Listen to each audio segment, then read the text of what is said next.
हमें ऐसा कुछ काम करना है जो हमारी फैमिली को प्राउड हो कि हमारी लड़की ने हमारे ये करा। और रही बात गौ सेवक, तो अगर हम गौ सेवक करके वीडियो डालते हैं, लोग इसे बोलते हैं कि ये शो ऑफ कर रहे हैं। नहीं, हम शो ऑफ नहीं, हम आप तक मैसेज पहुंचा रहे हैं कि अगर हम कर सकते हैं तो आप भी कर सकते हो। ये डर इस चीज का होता है क्योंकि हम मुट्ठी भर तो गौरक्षक है और काटने वाले इतने हैं, तो हम किस किस से लड़ेंगे। फिर भी जितना होता है हम पॉसिबल लड़ते हैं। हाँ, 1 से 1.5 घंटे मैंने स्टे करा, तो वहां पर एक रिक्शा आता है, उसमें एक सिर गौ माता का था और एक सिर उसका था, भैंस का था। तो शासन ने बोला कि भाई इससे तुम्हारी फैमिली को प्रॉब्लम होगी, बट मैंने ध्यान नहीं दिया। फिर मेरे को एक वीक बाद पता चला कि मेरे घर वालों को डीएम आ रहा है। और जैसे मेरे फैमिली वाले बहुत सीधे साधे इंसान है, उन्हें सुबह जॉब पर जाना होता है और शाम को घर आते हैं। वो हीरा मंडी वाली लड़की नहीं है, हम रानी लक्ष्मीबाई वाली लड़की है। हम लड़ जाएंगे, मर जाएंगे, बट अपने से कुछ नहीं होने देंगे। मैं और कुछ क्वेश्चन पूछूंगा, रैपिड फायर जिसको बोलते हैं, आपको फटाफट आंसर देना। बचपन के तो सारे यादगार होते हैं, बट स्कूल जब जाते थे तो में से कौन सा चीज है उसके बिना आप रह नहीं सकते? मेरी मम्मी। अभी रैपिड फायर में वेस्टर्न कल्चर और इंडियन कल्चर को बोला कि उसको आप सपोर्ट करती है, लेकिन आपका ड्रेसअप देख के तो नहीं लगता आप इंडियन कल्चर को प्रमोट करती हैं, आप तो वेस्टर्न कल्चर की तरफ ड्रेस। मैं पहले हेलो फ्रेंड्स, आज के पॉडकास्ट में आप सभी दोस्तों का स्वागत है। तो दोस्तों, आज के पॉडकास्ट में हमारे साथ एक विशेष मेहमान जुड़ने वाली जो मेहमान जुड़ने वाली है, आप कभी ना कभी सोशल मीडिया पे जरूर देखा होगा, ये काफी फेमस ये मेहमान है। ये हिंदू सनातनी के नाम से फेमस है। इनका ओरिजिनल नाम कायरा दलाल है। तो आइए हम इनसे बात करेंगे और इस पॉडकास्ट में हम बात करने वाले हैं गौ सेवा, राजनीति के बारे में, हिंदू सनातन के बारे में, और इसके साथ ही सामाजिक बातें भी करेंगे। तो आइए हम अपने मेहमान से मिलवाते हैं और बातचीत आगे बढ़ाते हैं। तो कायरा जी, हमारे पॉडकास्ट में बहुत बहुत स्वागत है।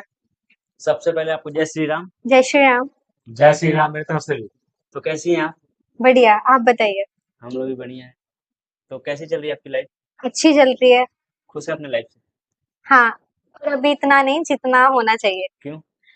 क्योंकि जो हम चाहते हैं वो अभी हो नहीं पा रहा है। जैसे कि हम चाहते हैं गौ माता हमारी राष्ट्रीय माता बने, अभी हम उसमें लगे हुए हैं, बट अभी वो बन नहीं पा रही है, तो इसलिए अभी हम मेहनत में लगे हुए हैं। तो सबसे पहले हमारे ऑडियंस को अपने बारे में बता दीजिए। मेरा नाम हिंदू सनातनी है और मैं गौ सेवक हूँ एक, और अपने सामाजिक मुद्दों पे भी मैं बात करती रहती हूँ। आपने कहीं ना कहीं मुझे देखा ही होगा। जैसे कि आपने बताया कि गौ की सेवा करती है, हिंदू सनातन ये बातें करती है, तो मैं आज के जनरेशन की बात करूं तो लोग इतना चीजें नहीं कर पाते हैं। लोग रील देखते हैं, ये तमाम चीज करते हैं। तो आपको कहाँ से इंस्पिरेशन मिलता है ये सब काम करने के लिए? पहली तो दक्ष चौधरी, जिससे मेरे को इंस्पिरेशन मिली और सीख मिली कि अगर वो बोल सकता है तो हम भी बोल सकते हैं। और रही बात कि हम गौ सेवा क्यों करते हैं, तो हम मंदिर जाते हैं, मंदिर में वहां नंदी जी बैठे होते हैं, हम उस पत्थर के नंदी जी पे दूध चढ़ाते हैं, उन्हें खिलाते हैं, पिलाते हैं। बट जो हमारे घर के बाहर गौ माता आती है, उनको हम एक रोटी भी नहीं देते। तो ये चीज एक सोचने की है कि आप उससे उम्मीद कर रहे हो जो एक पत्थर का है, और जो हमारे सामने रियल है, इस कलयुग में भी हमारे सामने है, तो हम उसे 2 रोटी नहीं देते। और मतलब ये एक सोचने वाली बात है ना, कि जो उनकी आंखों में है, वो तो हमारी बात को महादेव तक पहुंचा सकते हैं, क्योंकि वो इस कलयुग में भी है, तो इस वजह से। जैसे आपने नाम लिया दक्ष चौधरी से, काफी आप इंस्पायर। हमारे ऑडियंस को बताइए दक्ष चौधरी आखिर है कौन? दक्ष चौधरी एक वो इंसान है जो मतलब इस कलयुग में भी कह सकते हो कि एक राम, वो सबकी प्रॉब्लम समझता है। सबसे पहले उसने गौ सेवा की स्टार्ट करा था, बट उसे खींचा गया राजनीतिक मुद्दों पे, उस पे मुकदमे लगाए गए।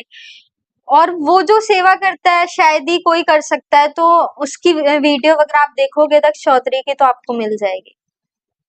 जो आजकल के यंग जनरेशन लोग, जैसे आप हो गए, मैं हो गया, तो लोग रील बनाते हैं तरह तरह का। कोई एक्टिंग करता है, कोई कॉमेडी वीडियो करता है, कोई डांस डांस की वीडियो डालता है और वायरल हो जाता है। तो लेकिन आप जो वीडियो बनाती हैं, कंटेंट बनाती हैं, वो मेनली गौ रक्षक के लिए बनाती हैं, सनातन के लिए बनाती हैं। तो आपके दिमाग में ख्याल नहीं आया कि जल्दी से वायरल होना है, तो जिस तरीके से नहीं, वीडियो या पहले कंटेंट मेरे बनाते हैं? दिमाग में भी एक ख्याल आया था, जब मैंने सोचा था कि मैं भी टिकटॉक के टाइम पर मेरे दिमाग में आया था, मैं नॉर्मल वीडियोस बनाती थी। बट फिर मेरे को लगा कि ये तो सारी दुनिया ही कर रही है, और एक्चुअली आप देखो जो लड़कियां वीडियो बनाती हैं ये डांस वगैरह की, उन्हें कोई भी अच्छा नहीं। ठीक है। हमें ऐसा कुछ काम करना है जो हमारी फैमिली को प्राउड हो कि हमारी लड़की ने हमारे ये करा। और रही बात गौ सेवक, तो अगर हम गौ सेवक करके वीडियो डालते हैं, लोग इसे बोलते हैं कि ये शो ऑफ कर रहे हैं। नहीं, हम शो ऑफ नहीं, हम आप तक मैसेज पहुंचा रहे हैं कि अगर हम कर सकते हैं तो आप भी कर सकते हो। तो मेरा मेन मकसद यही है वीडियो बनाने का कि अपने सनातन धर्म के लिए लड़ें और गौ सेवा करें और इसी में अपनी जिंदगी गुजारें। तो फैमिली सपोर्ट करती है इस चीज के लिए आप? फैमिली को तो पता ही नहीं चलता ना हम क्या करते हैं। फैमिली हालांकि बोलती है कि नहीं जो तुम कर रहे हो, क्योंकि आप एक गौ सेवक को, आप मानते हो गौ सेवक कर रहे हो, पर आपको ना खींच के पॉलिटिशियन की तरफ ले जाते हैं कि अगर ये ऐसा कर रहा है तो या तो ये गुंडा है या फिर इसे कुछ राजनीति वगैरह से मतलब है। फैमिली इसलिए डरती है, पर हाँ काफी हद तक सपोर्ट करती है। अगर फैमिली सपोर्ट नहीं करती तो आज शायद हम ये भी नहीं। आप अभी जॉब करती हो फिर बस यही गौ सेवा? नहीं, मैं जॉब और गौ सेवा दोनों साथ करती हूँ, क्योंकि हर चीज के लिए पैसा चाहिए होता है। अगर हम जॉब नहीं करेंगे तो फिर गौ सेवा भी नहीं कर पाएंगे। तो कहाँ से इतना टाइम आपको मिल जाता है?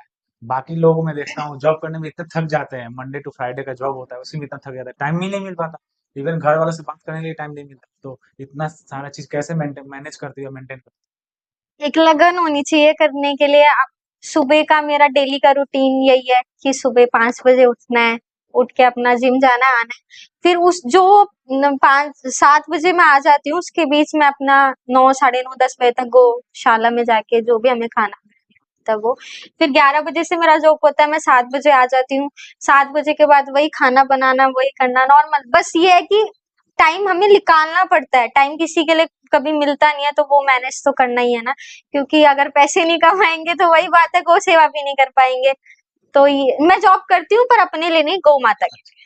है? डेली बेसिस पे गौशाला जाती हैं या तो गौ का सेवा करती हैं? हाँ, मैं डेली बेसिस पे करती हूँ। मुझे फोन भी आते हैं कि यहाँ पर किसी गौ माता को प्रॉब्लम, तो मैं अपनी जॉब छोड़ के जाती हूँ वहां पर, या मैं नहीं तो किसी ना किसी को घर में से भेजती हूँ। तो वो मेरा फर्स्ट प्रायोरिटी है कि गौ सेवा, जॉब बाद में। तो बहुत सारा एनजीओ संस्थाएं हैं जो कि गौ सेवा के लिए बना हुआ है, तो आपने कभी ट्राई नहीं करा उनसे जुड़ के बाकी और ज्यादा एक्चुअली कर सके? एनजीओ बना हुआ है, बट एनजीओ गौ सेवा कभी नहीं करता। ये रियलिटी एक फैक्ट बात है कि हम अगर अपने पैसों से कर रहे हैं तो वो गौ माता के लिए जा रहा है। अब आप देखोगे कहीं जगह बॉक्स लगे रहते हैं कि गौशाला के लिए दान दो, बट ये मैंने देखा है, मैंने रिसर्च भी करा है इस चीज में कि वो गौ माता के लिए कभी नहीं आता। इतने सारे एनजीओ है, इतने, अगर वो गौ माता के लिए जाए तो फिर जो सड़कों पे गौ माता घूम रही है वो थोड़ी ना घूमे। और फिर मतलब ये तो सोचने वाली बात है। अगर आप खुद कर रहे हो तो ठीक है, नहीं तो नहीं। जैसे आपने बोला कि सड़कों पे गौ माता नहीं घूमती है, लेकिन मैं बहुत बार देखा हूँ कहीं ना कहीं जो गौ माता को जो रखते हैं उनका भी तो इसमें दोष है। वो जानबूझ के छोड़ देते हैं, दूध निकाल लेते हैं, बाकी बाकी छोड़ देते छोड़ हैं, देते हैं, तो उनका बिल्कुल। भी तो गलती है। हाँ, मैं इसमें कहना चाहूंगी कि मुसलमानों की कोई गलती नहीं है। मुसलमान की गलती है बट इतनी भी नहीं, हिंदुओं की गलती है कि जब बूढ़ी गौ माता हो जाती है तो उसे सड़कों पे छोड़ दिया जाता है। पर ऐसा नहीं करना चाहिए, क्योंकि वही गौ माता, गौ तस्कर उन्हें ही बचाते हैं जो बूढ़ी गौ माता होती है, क्योंकि उसे फिर जिहादी भर के काट के। और एक बात और कहना चाहूंगी, आजकल सब दुकानों पे जाते हैं तो चमड़ा, लेदर, लेदर। सब चीज लेदर की चाहिए होती है, बट उन्हें ये नहीं पता कि लेदर बनता किस चीज से है। लेदर गौ माता के मांस से बनता ऑफ कोर्स। तो हमें हिंदू होके हमें ये भी सोचना चाहिए कि हमें लेदर नहीं पहनना, लेदर बैन होना चाहिए, क्योंकि कहते हैं ना कि हर मोमडन की गलती नहीं है, हमारे हिंदू भी बहुत गंदे हैं। लेदर का जिक्र करा, मैं देखा हूँ जो जैन समाज के लोग हैं वो लेदर वियर नहीं करते हैं, लेदर का भी सम्मान हमारे नहीं करते। हिंदू समाज में भी शिव पुराण में, एंड देन आप उज्जैन जाओगे या कोई भी मंदिर जाओगे, महादेव के बड़े मंदिर, तो उसमें आपका वॉच और जूते, चप्पल और बेल्ट जो भी लेदर से रिलेटेड होता है ना, वो सब बाहरी है। पर्स भी इवन, आप वो कहते हैं आपको पर्स ले लो और बाकी सामान, वहां पे लेदर नहीं है, क्योंकि उन्हें पता है कि लेदर गौ मांस के या किसी मांस के उससे बना होता है। तो हमें खरीदना ही क्यों है, एक्चुअल में हमें खरीदना ही क्यों है जब वो बैन है। बट आजकल इंसान कहते हैं ना शेल्फिश हो गए हैं, उन्हें लेदर ही चाहिए, नहीं लेदर ही चाहिए, ये नहीं पता कि लेदर बनता किस चीज से है। चलिए आम इंसान को समझ में नहीं आता, तो गवर्नमेंट इसको बैन क्यों नहीं करती? गवर्नमेंट को तो समझ में आता है ना कि किस चीज़ से बना हुआ है। अगर गवर्नमेंट बैन करती कि एक मुद्दा है कि राम मंदिर बना है, इसमें मैंने सुना है कि 150 करोड़ गौ माता काटने वाली कंपनी से लिया गया। तो अगर प्रधानमंत्री जी चाहे तो सब कुछ ही बैन हो सकता है, फिर हमें लड़ने की जरूरत ही ना पड़े ना। बट वो नहीं चाहते, तो नहीं। एक्चुअल में जो प्रधानमंत्री से नीचे है योगी मोदी बेस्ट, ठीक है, बट जो उनके नीचे है ना, इनमें भी कुछ गंदे लोग बैठे हुए हैं जो मतलब वोटों के टाइम पर तो आपके घर आएंगे, उसके बाद आपसे पूछेंगे भी नहीं कि आप कहाँ पढ़े। और ये आजकल मेरठ यूपी साइड तो ऑफ कोर्स आप इधर यमुनानगर साइड चले जाओ, इधर गढ़मुक्तेश्वर, वहां पर खुलेआम गौ माता करती है, खुलेआम। और हमें डर इस चीज का होता है क्योंकि हम मुट्ठी भर तो गौरक्षक है और काटने वाले इतने हैं, तो हम किस किस से लड़ेंगे। फिर भी जितना होता है हम पॉसिबल लड़ते हैं। जैसे मुझे पता चला है कि पहले आपका एक इंस्टा आईडी था, यूट्यूब भी अच्छा खासा उस पे आप तो सब्सक्राइबर भी थे। तो कुछ एफआईआर हो गया था और आपने कुछ ऐसा किया कि एक मस्जिद को सील हो गया। तो ऐसा क्या था हमारे ऑडियंस को पता है? मेरठ के पास बेगम पुल की साइड मस्जिद पड़ती है, तो मैं उधर जा रही थी अपने ईद से नेक्स्ट डे, तो मैंने वहां देखा कि वहां पर ना बहुत सारा मांस पड़ा है। देन आप रोड से देखोगे तो अंदर की साइड तो वो दिख रहा था। फिर मेरे मन में ऐसा कुछ भी नहीं था कि मैं वहां कुछ करूं, बट ये गलत था कि वो रोड से ही मांस दिख रहा है। आपका धर्म है, आपके धर्म में बलि देना है तो अच्छी बात है आप दो, बट ऐसे तो मत रखो कि हमारे को प्रॉब्लम हो उससे। मांस किस चीज का था? और नॉर्मली दूर से देखने में तो वो भैंस का मांस था। देन मैं वहाँ 1 से 1.5 घंटे मैंने स्टे करा, तो वहां पर एक रिक्शा आता है, उसमें एक सिर गौ माता का था और एक सिर उसका था, भैंस का था। तो देन हम गौ सेवा करते हैं, पले पड़े उन्हीं के साथ है, तो हमें पता चल जाता है ये सिर किसका है, इतना तो हमें भी है। तो मैंने उसका वीडियो रिकॉर्ड करा, देन मैं थाने गई, फिर मैंने दक्ष को कॉल करा, जैसे कि अब दोबारा ही जिक्र हो गया दक्ष चौधरी को। उसने एचओ को फोन करा कि ऐसे ऐसे एक लड़की आएगी, वो हमारे गौ सेवक से हैं, आप उनकी कंप्लेन लीजिए। तो वहां पर मैंने जाके बताया। देन पुलिस ने 1 से 1.5 घंटा लगा दिया उसी लिखा पढ़ी में। देन फिर पुलिस गई तो पुलिस मेरे को बोलती है कि यहाँ पर तो वो सिर है ही नहीं। और इवन टू दैट आप वहां जाओगे तो ऐसे ढेर बने हुए थे सिर्फ सिर के, नॉट खाल वगैरह, सिर्फ सिर से। तो उन उसके बीच में वो सिर था। फिर मैंने बोला उनसे कि नहीं, मैंने देखा है अपनी इंसान दूसरा बताए तो फिर भी धोखा खा सकता है ना, खुद की आंखों पे तो धोखा नहीं हो सकता। तो फिर मैं वहां गई, वहां पर 600 से 700 मुसलमान थे। उन्होंने बोला, उनसे पुलिस वालों से पूछा भाई कंप्लेन किसने करी है, किस लड़की ने करी है। तो वो मुझे मस्जिद के अंदर लेके गए, तो मैं कंफ्यूज हो गई कि भाई इतने सारे सिरों में ढूंढूं कैसे। फिर मैंने पुलिस सर से बोला कि भाई मेरे को एक एक करके छानबीन करने की वो दी जाए। उन्होंने मेरे को सपोर्ट करा। देन तो वो सिर मिल गया। फिर उसका टुकड़ा जो है, मैंने बोला इस सिर की जांच होनी चाहिए। 2-3 दिन बाद उसका वो आया, तो वो गौ माता का ही मांस था और वो आज सील है। बट उसके बाद बहुत सारे दुश्मन बन चुके हैं। तो जैसे मस्जिद एक पवित्र जगह होता है, तो ये मस्जिद के अंदर चल रहा था।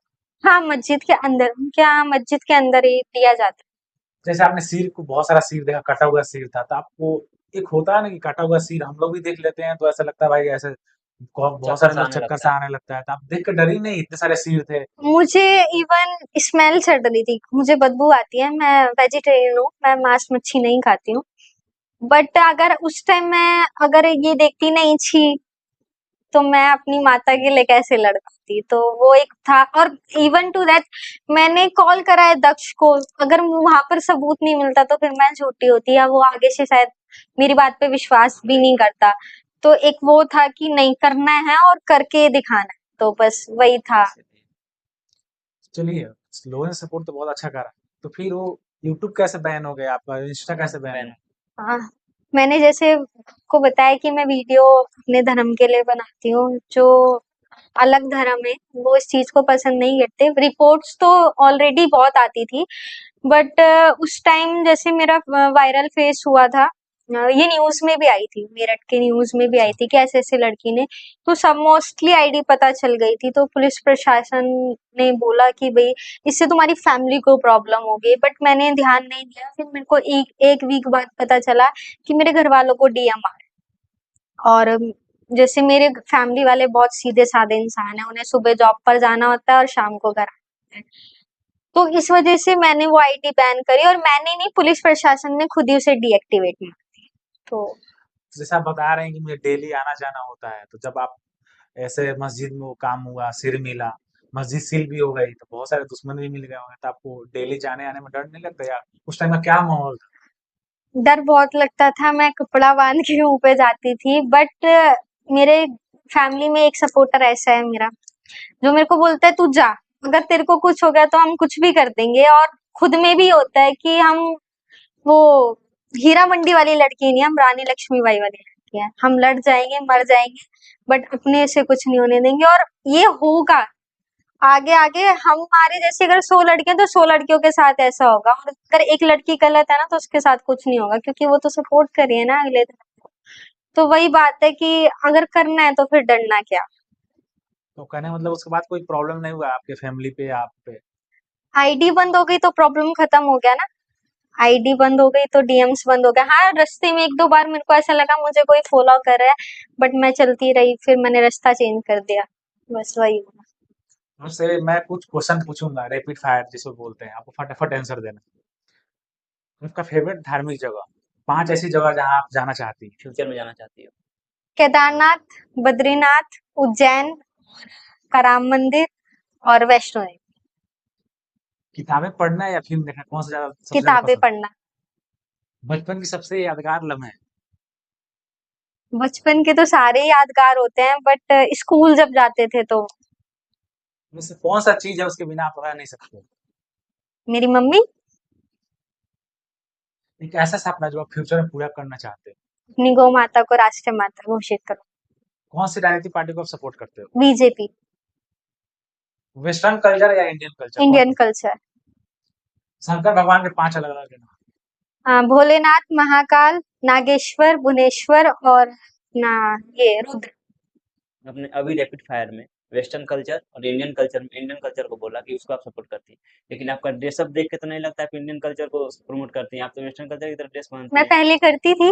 मेरा जो पहली वाली आईडी है उसमें मेरा वेस्टर्न कल्चर सबसे ज्यादा, इंडियन कल्चर नहीं है।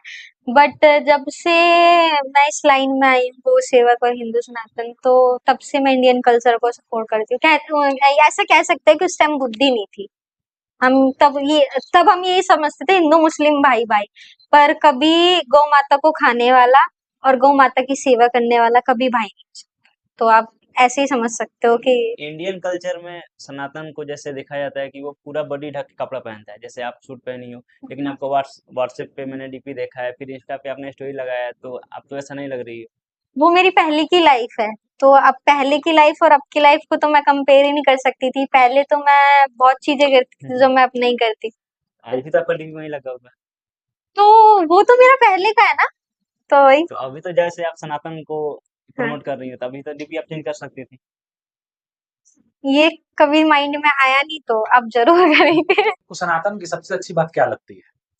कि वो कभी भी दूसरों को डिसरिस्पेक्ट करना नहीं सिखाता। सब अपने हैं, अपने से प्यार करते हैं। और हमारे सनातन धर्म की एक खूबसूरती है कि किसी भी शहर में चले जाओ, आपको अलग अलग चीजें, अलग अलग कदम पे आपको अलग एक कल्चर दिखेगा। कहीं आपको होली मनती दिखेगी, कभी कुछ। तो सनातन धर्म तो बस यही चीज आपको अच्छी लगती है सनातन में? हाँ। हमारी ऑडियंस जानना चाहती है आपका जो सफर रहा, इस सफर में आपने कभी अप्स भी देखा, कभी डाउन भी हुआ होगा, कभी सुख भी हुआ, कभी दुख भी मिला होगा, तो आपने कैसे मैनेज किया, कैसे यहाँ तक पहुंचे? जी, सुख तो मिला ही नहीं, दुख मिला है। जैसे टिकटॉक के टाइम पे बहुत वायरल हुआ, फिर टिकटॉक बंद हो गया और अब इंस्टा बैन हो गया है। पर इस चीज से मेरे को एक सीख मिली है कि इंसान आपको छोड़ के जाता रहेगा। इंसान आएगा, इंसान जाएगा, बट एक अपना कनेक्शन होता है ना, कि आपको घर में मेरा घर में किसी से कनेक्शन नहीं, इवन मेरी मम्मी से भी कनेक्शन नहीं, मेरे महादेव से कनेक्शन है। वो मेरे साथ सुख में भी थे, दुख में भी थे, और जब जिंदगी डगमगाई तो कोई साथ नहीं दिखा, वो साथ दिखे। तो आज मैं जो भी हूँ, जैसी भी हूँ, उनकी वजह से हूँ। और आगे भी यही रहता है कि उन्होंने जीवन दिया है और एंड में उन्हीं पे खत्म। चलिए, बहुत अच्छी बात है। आखिरी क्वेश्चन, हमारे ऑडियंस उनको क्या आप संदेश देना चाहते हैं? कि अपने धर्म के लिए स्टैंड लो। मैंने देखा है कि हिंदू होकर भी हिंदू का साथ नहीं देते। ऐसा नहीं है कि आप मुसलमान का साथ ना दो, दो जो अच्छे लोग हैं उनका दो। बट और हाँ, एक और ये भीम वाले, जो ये भीम समाज से बिलोंग करते हैं, या तो भाई आप हिंदू ही बन के रह लो या मुस्लिम ही बन के रह लो। ये बीच में आप आरक्षण के नाम पे कभी हिंदू की साइड हो जाते हो, कभी मुसलमान की साइड। तो कृपया करके मेरी भीम आर्मी से है कि जब वोट का टाइम आता है तो ये सब बोलते हैं हम बीजेपी को सपोर्ट कर रहे हैं, बीजेपी को, पर पीछे जाके ये दूसरी पार्टी को सपोर्ट कर देते हैं। और जब से बीजेपी आई है, सबसे ज्यादा फायदे इनको ही हुए हैं, पर ये कभी हिंदू का साथ नहीं देते। इनको सबसे पहले बांग्लादेश भेजा जाए। जी, हमारे पॉडकास्ट पे आने के लिए बहुत बहुत धन्यवाद। अपना टाइम निकाल के आया, दिल से आभार व्यक्त करना चाहूंगा मैं। और फिर ऐसे ही मिलते रहेंगे। जय श्री राम। जय जय श्री श्री राम।